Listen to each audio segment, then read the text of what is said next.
morning, Facebook. Here we are in Palma, California, and we are doing a sand, stain, and refinish on a red oak floor. So, basically easy one-day job. So we're just going to surround it and start showing you guys what's going on. We got brand new concrete and everything here. So here's what we are looking at. Excuse the dogs.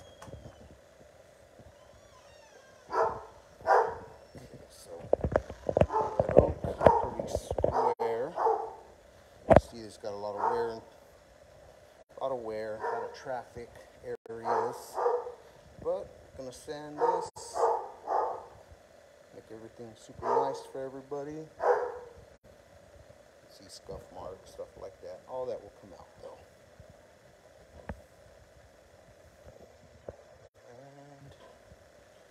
And that area.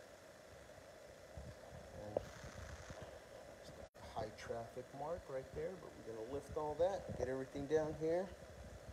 Gonna hit it with the 3 grades of sandpaper, putty everything up, and then stain it. They're gonna go with the Jocko bean, so it's gonna look really, really nice once it's all said and done. We'll do a video update in a little bit, and we can see how it looks in a few hours. Everybody have a good one.